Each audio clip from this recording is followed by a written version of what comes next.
What's up, guys? Welcome to Good Bad Wrestling No Holds Barred. This is the show where we dig up bad wrestling from the past and then bury it again. I am your host, John. And I'm Jack Brinks. And you can find us and our tomfoolery everywhere they got podcasts. We're on Apple, we're on Spotify, we're on Google, we're everywhere they got a podcast. We're also on YouTube, so if you want to look at our big stupid faces, you can do it that way. If you're already there, super kick the subscribe button, leave us a comment, let us know what you think about the list. So that's how you find us. Today, we are talking about the top, bottom, It's bottom top.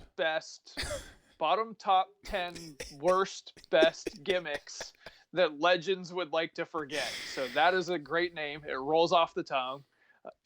Yeah, unlike your English.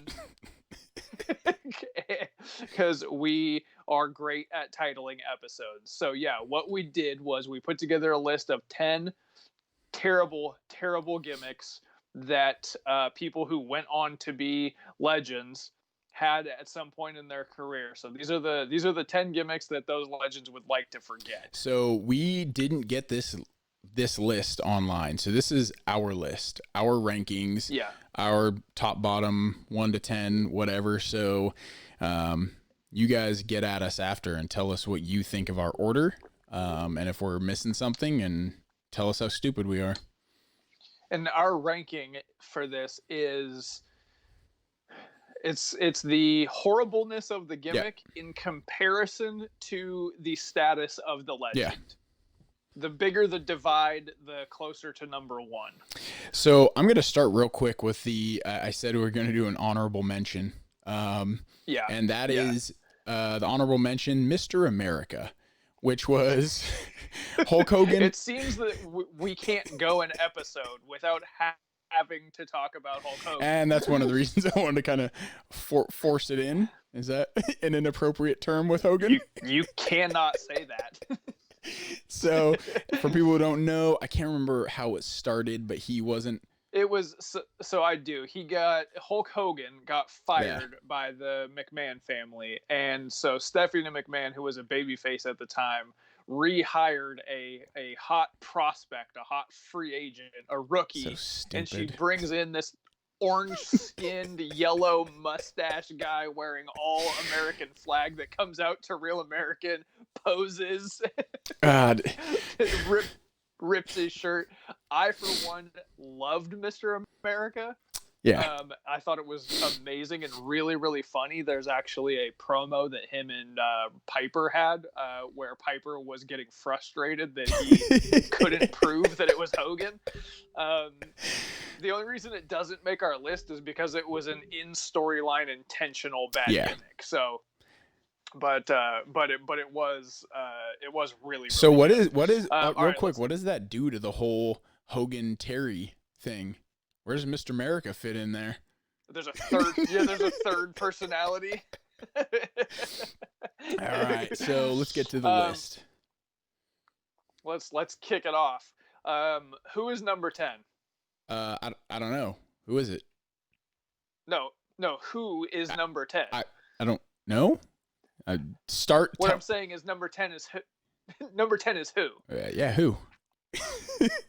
Okay.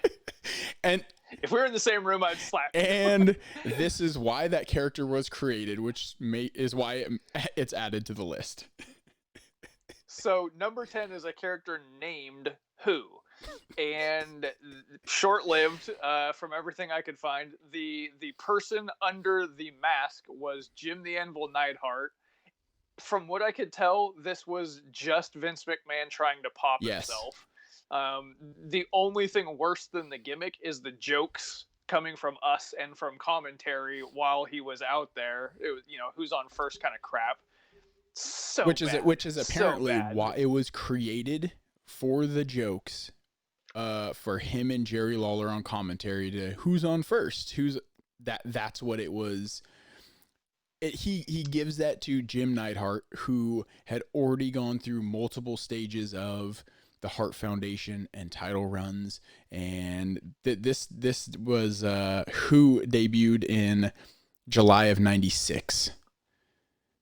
Yeah, Whoa, 96? Yes. Yeah, So it criminy. was towards, more towards the end of I wouldn't say end of Neidhart's career, but No, after. he had a few years in WCW after this, but yeah, so he's wearing like a yellow mask with just generic luchador design on it.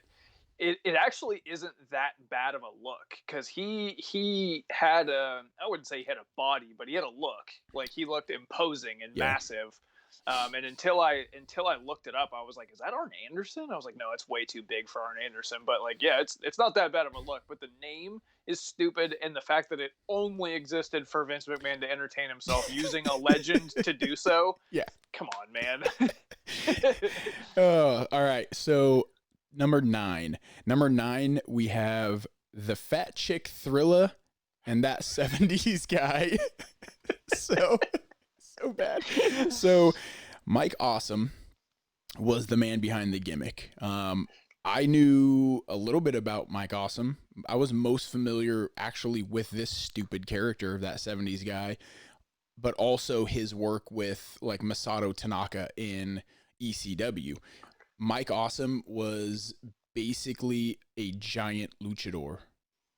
His name was appropriate. Mike Awesome was awesome. Yeah. And that 70s guy gimmick is just capitalizing on the popularity of that 70s show at the time. And I don't think I can come up with a lazier attempt at capitalizing on something popular than just name him anything. Continue to call him Mike Awesome and dress him like a 70s guy. Yeah. Sure.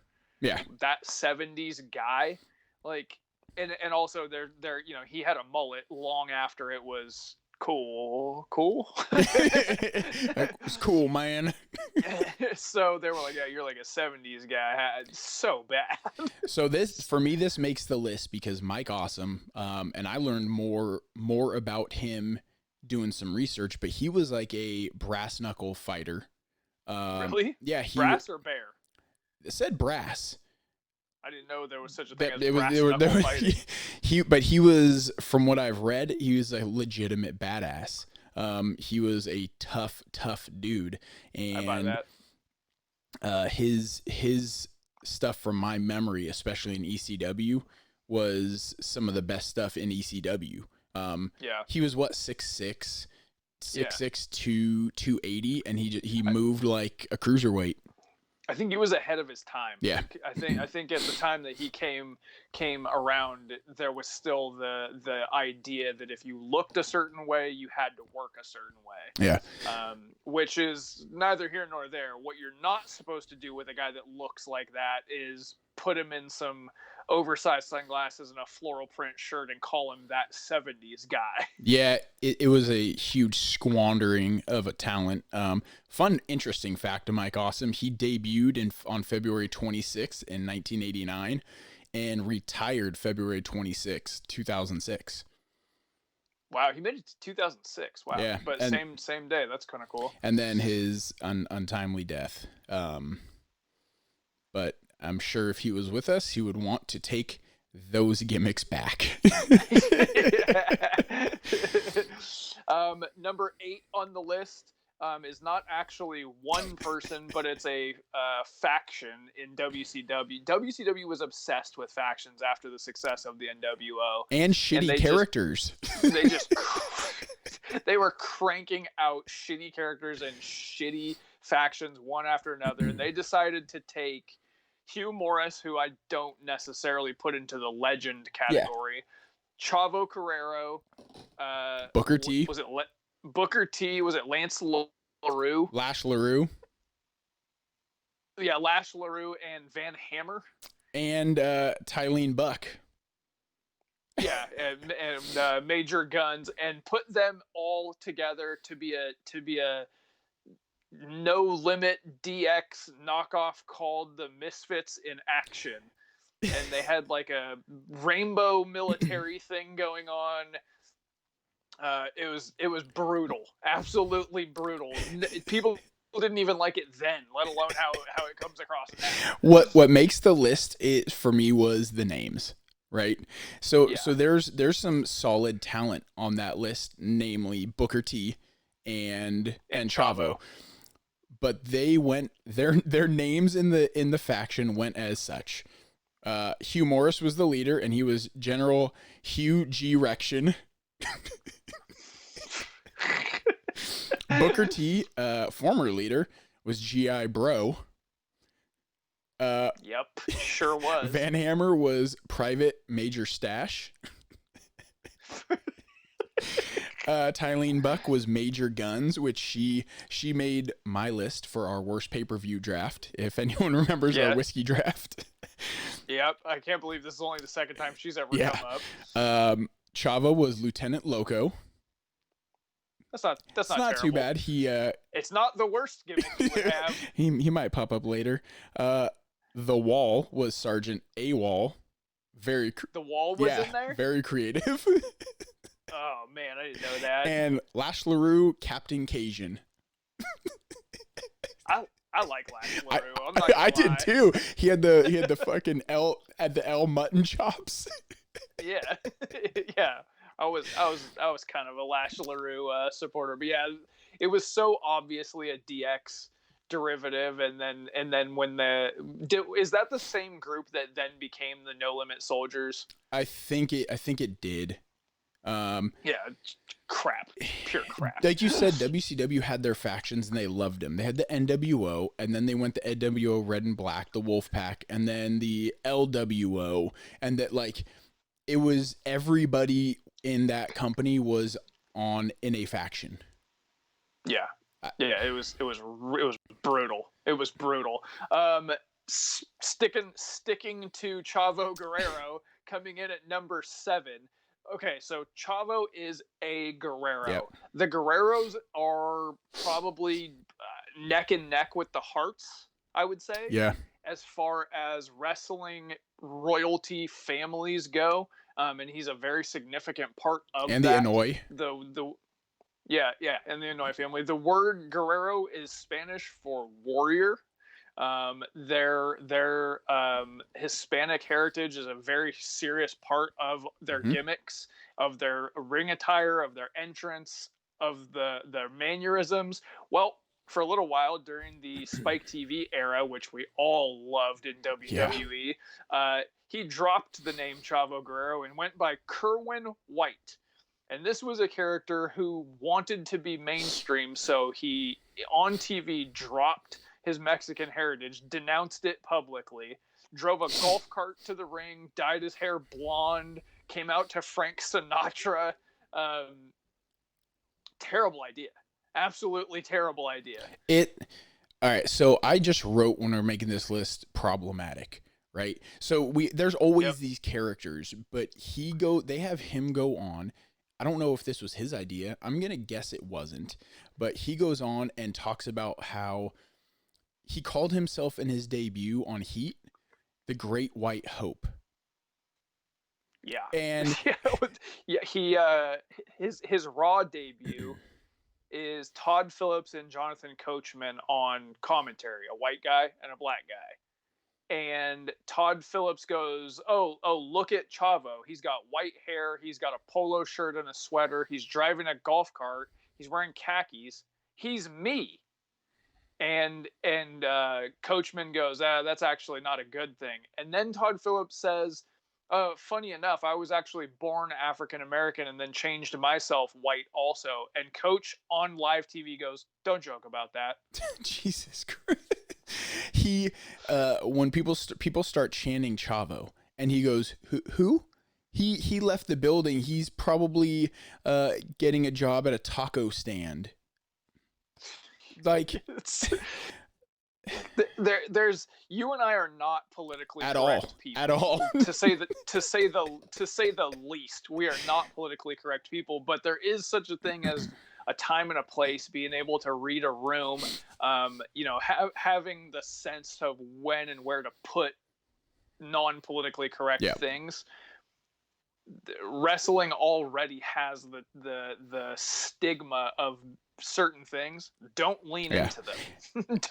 don't give casual people the fuel to go, yep, there it is. Yeah, and maybe it just aged worse with where we are now, the times now politically, to where, you know, maybe then it was fine. It didn't last long. No, of course not. He weird. He dropped the gimmick after Eddie passed away. And he retook the Guerrero name. God, that's still the worst. Yeah. Man, it's hard. I have a hard time even like thinking about or talking about that. And it was a lot of the Chris Benoit Dark Side of the Ring episode. But imagine that you are carrying around the Kerwin White gimmick when that happens. Yeah. Like Chavo's got to think about those two things together. That's brutal. And he's gone on to do some great work then. Since then, he's now with. I love Chavo. He did big stuff in Lucha Underground, and now with Glow. And he's at.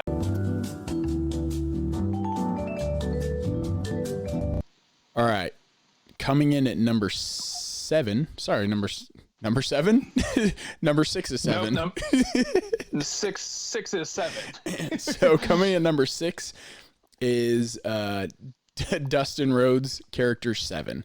So Dustin Rhodes bounced around WCW, WWE. He finally goes back to WCW after doing the Goldust gimmick for a while, and they put him in this stupid white face paint.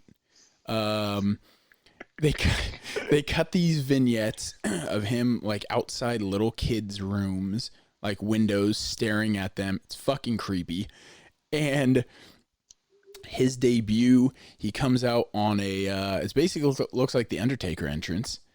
And it doesn't basically look like the Undertaker's entrance. He's wearing a leather trench coat and a big cowboy hat. The lights are purple. It's dark and smoky. It is the Undertaker's entrance, except for that his face is painted like powder, or like Uncle Fester, which is what he called it. And he cuts a promo. And just unloads. So I'll let you cover that. Dave, this is my favorite one on this list because Dustin is the man. He does this god awful entrance. Tony Schiavone and Bobby Heenan are trying to sell that. I've never seen anything like this before. Yes, you have. Yes. Every Monday night. Yes, you have. And he gets in the ring and grabs a microphone. Dustin does. And the first thing he says is, "This is stupid. Like, look at me. I look ridiculous." He's like, "First I have to be in WWF being Goldust, which sucks." Since this time, he has really like come around on the Goldust character. But at the time, he wasn't a fan of it. Yeah. Cuts a promo on WCW. He's talking about how they recently just fired his dad and that he's not going to do this stupid gimmick and that he looks ridiculous, and that this company is ass backwards.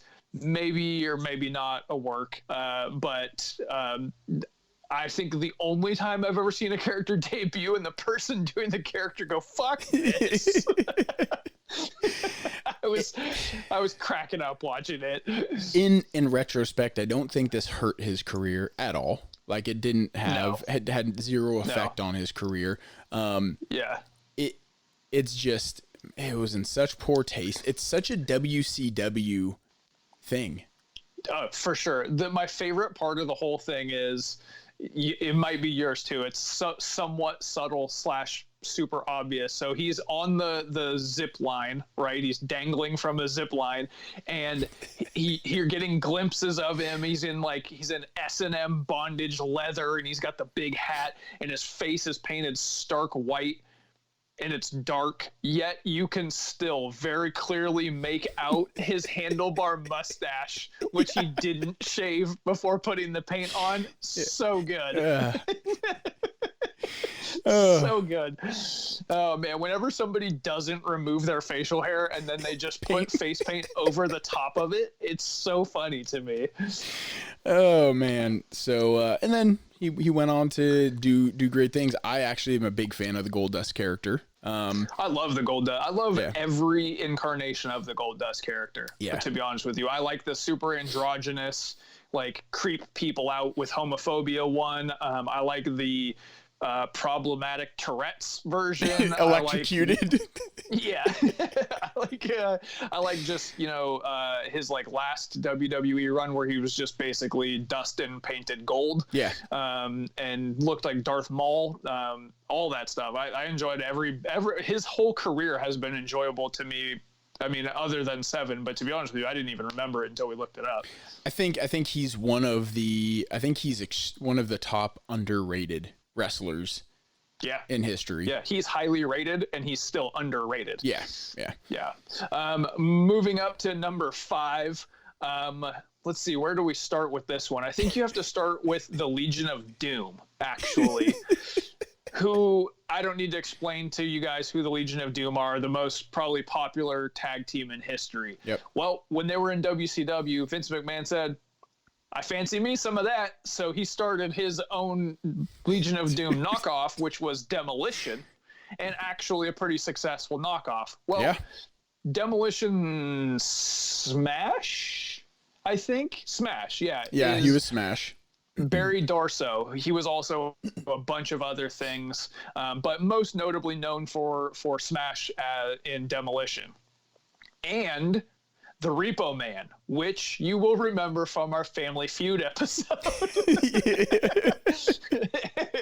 And the Repo Man, who that's not like he'd wear a bandit mask and he had tires on his tire marks on his singlet, and he would just steal people's stuff. That's not what a Repo Man does. He had tire on his shoulder pads. His shoulder pads were pieces of tire. He looked like a raccoon that had been run over. He looked like roadkill. It was that gimmick, that character stuck around, feels like to me quite a while, like years. It was about a year and a half. Okay, it made an impact because that's not a forgettable character at all. It's not a good character at all. Yeah, but it's really memorable, at least for people our age. Well, and the fact that they put him on Family Feud. Yeah, you're solidified as a star forever once you've made it to Feud. For me, this made the list because while Demolition might have been a ripoff of Legion of Doom, they were 3-time tag champions. So Demolition wasn't a fly-by-night team. They were something. And when there was still somewhat regional wrestling, right? Like, because I grew up in California, I only knew about NWA from magazines. Mm-hmm. For a long time, it wasn't on TV around me until it got to TBS, the Superstation. It wasn't on TV around me, so I didn't know about the Road Warriors. Yeah, I had never seen the Road Warriors, so Demolition was fucking rad. Yeah, and they had the action figures with the moving arms, and then the Legion of Doom showed up in WWF, and I was like, no, that's way better. Yeah, that's way better. It was the Pepsi challenge, and I'm like, nope, this is the one. All right, moving up to number 4, we have Stardust. So most people remember Stardust is Cody Rhodes, or Cody. He debuted in WWE in 2006. Many different characters he did. He was with DiBiase and Orton. Legacy, which I was a huge fan of. I remember that at that time thinking with the talent and the names, and there was a ton of second, third generation on the roster at the time. The storylines that they could tie their families into from past feuds was huge. Yeah. But he jumped around from character to character, and in June of 2014, they debut him as Stardust. A lispy, creepy, weird Goldust with a star like kiss paint on. One thing I didn't know was his dad used that name at one point in his career. Really? Yeah, Dusty wrestled under Stardust at one point. I did not know that. Yeah. I did read a quote, I think it was a tweet actually from Cody from last year, leading up to last year's Double or Nothing. Somebody asked him about Stardust, and they said they blamed it on Vince McMahon, and he said, I don't blame Vince any more than I blame myself. So he also had a hand in this character. There were flashes of brilliance in Stardust, I would say, but overall it was a crash and burn. It's the thing that burned Cody out on that company and made him ask for his release, which led to AEW. So overall, it did the wrestling world a service, I would say. Him and Goldust were tag team champions as Stardust and Goldust. It had legs, it really did, but it was just also walking a tightrope act of just stupidity, and it fell off on that side. Yeah. Let me ask you this: Dusty Rhodes, one of the biggest legends that the industry has ever seen, shows up in WWF, and Vince puts yellow polka dots on him. Mm-hmm. A decade later, his son shows up. Vince says, you're an androgynous cross-dresser from Hollywood, and you're obsessed with movies. Then his younger brother comes up, and they put him in a Kiss spaceman lunatic. Does Vince McMahon hate the Rhodes? Does Vince McMahon have something out for the Rhodes, and they're just too talented to hold down? He won't let Cody use the Rhodes name. Yeah, they actually let their trademark, WWE let their trademark on the name Rhodes expire. Mm-hmm.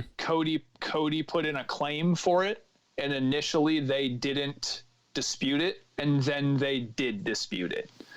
So that's where you get on AEW, you get Brandy as Brandy Rhodes, and Cody is just Cody. He can't use his legendary family name. So to answer your question, I would have to say, they probably have some sort of contempt or hatred for one of the everybody in that family that wrestles is just beyond talented.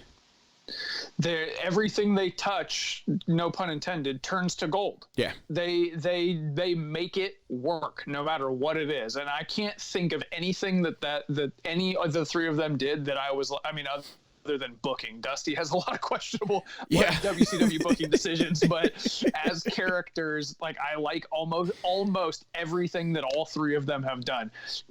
Asterisk, most of the ideas in this list that we talk about that come from WCW were Dusty's ideas. But that's one of the best things about him, right? That's with wrestling is that's what you try things, you see what sticks, and if it works, cool. If it doesn't, it doesn't. Moving on. Yeah, but that's what they don't let people do now is try stuff and see what happens. So good for him. Coming in at number 3 is one of my favorites on the list, and I hope that you saw the same thing I saw and that we could talk about it. So you guys are probably very familiar with Konnan. He was a member of the NWO Wolfpack. He's a huge Mexican superstar in AAA and every other Mexican organization. I would say just in general, wrestling legend, trainer, booker. They call him the Hulk Hogan of Mexico was one of his nicknames. Yeah. Because he still has attendance records. Yeah, he's a massive deal. I was watching some MLW AAA stuff on YouTube the other day. Not an episode goes by that they don't involve Konnan. Konnan is a really big deal internationally. Yeah. When Vince McMahon got a hold of him, though, there seems to be a common thread here. He was Max Moon, who is like this neon Michelin Man, Mega Man combination that makes his entrance with big blasters on his hands, and he shoots fireballs out of one hand and streamers out of the other hand. He's wearing puffy 60s sci-fi shoulder pads. It with is a jetpack. He has. That's the thing I wanted to talk to you about. He's wearing a jetpack, and he walks to the corner steps, and he gets on the floor, and the camera comes right behind him, and steam comes out of the jetpack, and he takes a tiny hop to the next step, and then the next step, and the announcers are like, "Look at his jetpack." His jetpack that lifts him up one stair. Now they talk about how the jetpack helps him get into the ring. Oh my God, I was crying at the emphasis on his jetpack that makes it slower to walk up the stairs. Oh God. And did you also pick up on the when Konnan left the company that someone else became Max Moon? No, I didn't catch that part. There was a guy named correct me if I'm wrong. At GoodBad NHB, I think the guy's name is Paul Diamond. And when Konnan left the company, they put the gimmick on Paul Diamond because the costume fit him. Jesus. And then they dropped it shortly thereafter. God, that is a nightmare. That's one of the worst looking wrestling outfits I think I've ever seen, even for the 90s, and the 90s are hideous in general. Ever. It's just awful. So all right. Funny, though. Number 2 on the list. Most of you, before he was the Big Red Machine, before he was Kane, before he was Corporate Kane, and before he was a mayor? Yeah, he's the mayor in Knox County. Knox County. He was Tennessee. Dr. Wait a minute. Oh. Before that, he was Fake Diesel. Actually, Fake Diesel came after. Oh, really? Yeah. Yeah, that's what I'm saying. Like in between Fake Diesel, Kane. Yeah, before that, even. Yeah, he was Dr. Isaac Yankem, DDS. To this day, still the best dental character. I disagree. I strongly disagree. Well, I think we are a little bit different on Dr. Britt Baker, DDS. Yeah, I think we are. DMD. She's DMD. Yeah, same, whatever. Same thing. Lots of D's. I would say that Britt Baker is leaps and bounds above Isaac Yankem, not just as a wrestler, but also as a dentist, because his own teeth were tore bad. It was awful. So there was a rivalry between Bret Hart and Jerry Lawler. And yeah. There was something. I think Bret Hart stuck his feet in Jerry Lawler's mouth or something, and it was a kiss my foot match. And the first time he was introduced, Jerry Lawler was outside of Dr. Isaac Yankem's office, and you could hear drilling, and he had. It was so great. He had cotton balls in his mouth, and he's talking about how his breath smells, and. Because of Bret Hart's feet were the worst smelling feet that ever will be. Then just typical Jerry Lawler crap. And then Dr. Isaac Yankem debuts on, what was it, Superstars in August of '95 against Bret Hart. Yeah. Okay. At the time, there was an infestation, let's say, of job-related gimmicks. There was a garbage man, and there was a hockey player, and there was a pig farmer, and so they had to have a dentist. But okay, me and you are running a wrestling company, and we got people sending us videos and we're the hottest wrestling promotion there's ever going to be. A guy walks in, he's 6'10", he's 315 pounds lean. Yeah. You go, you know what? You look like a dentist. This guy's definitely a dentist. And he can work, and he's like athletic, and he can move. Like, yeah, you're probably gonna put a gimmick on him that's dentist. Yeah. So, and then he went on to become multi-time heavyweight champion, tag champion, and the man who knows Kane. So in the end, did it affect his career? No, it was the first thing he was known for, but just god awful. Luckily, they were able to put a mask on him for a few years after this, so we didn't know it was Isaac Yankem. Because if they were like, "That's gotta be Kane," and I could see his face, I would have been like, "No, that's Isaac Yankem." Yeah. And then his next character was Fake Diesel after Hall and Nash left. He should get honorable mention as well. All right, ready for number 1? Yeah, let's do it. It's the longest drum roll ever. Yes.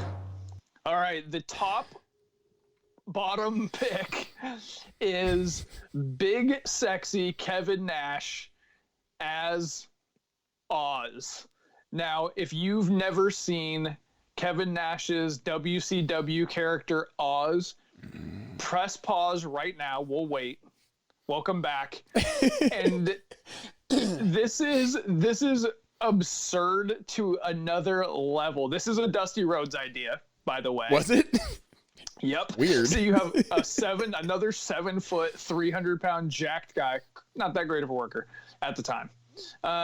And he comes out in a neon glitter green cape with a old man wizard mask on, full rubber Halloween rubber eye holes mask. I think that was actually the Sid Vicious mask.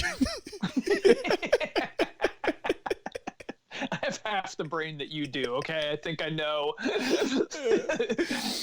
And when the match starts, he takes off that whole rubber mask to reveal his blonde flat top, and it is the dumbest thing imaginable. Not just the way that it looks, but also, correct me if I'm wrong.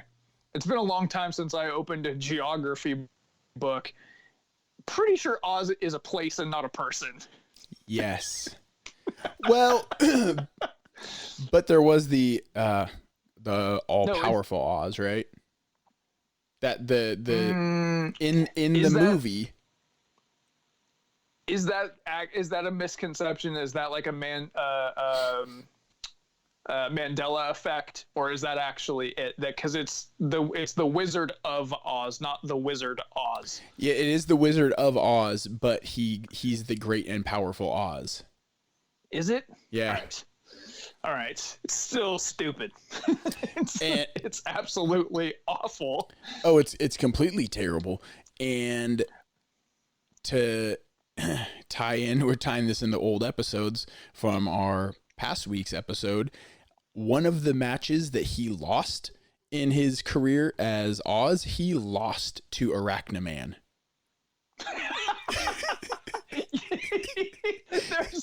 There's a video of Arachnaman versus Oz, and Oz eats the pin. Yeah. Apparently, oh my God. Arachnaman this beats is the Oz. Foundation of our show. We need to try to find it. I didn't confirm it. I just read it that one of his losses, he went on a losing streak. So he went on a win streak, and then he lost to Ron Simmons at a pay-per-view, was his first loss. And then did a couple things, and then the character went downhill from there and had a bunch of losses, and one of them was Arachnaman. The character went downhill. It was downhill from, It plateaued. It started out subterranean, and then it went downhill from there. And he hit rock bottom, losing to Arachnaman. Is that the bottom of wrestling? Losing to Arachnaman? That might be one of our, that might be a new category for us of, is it bad, good, bad, DQ, whatever? Arachnaman. Yeah, pinned clean by Arachnaman. Is that worse than AEW ref? No, AEW referee is not necessarily bad. It just means something horrible happened, but we're choosing to look it. Yeah. Yeah, so I would say the worst. Golden Russo's still worse. Yeah. I would rather get pinned by Arachnaman than have Russo in control of my creative. All right, guys. Well, there's our list. Let us know what you think of our ranking. That is the top bottom 10 worst gimmicks from legends in history ever. Get at us at GoodBad NHB, GoodBad Wrestling on Instagram, GoodBad Wrestling No Holds Barred on Facebook. Let us know what you think. Give us your list of the top, bottom, worst gimmicks that legends ever had. And we will catch you guys next time. Stick around for the news. Peace.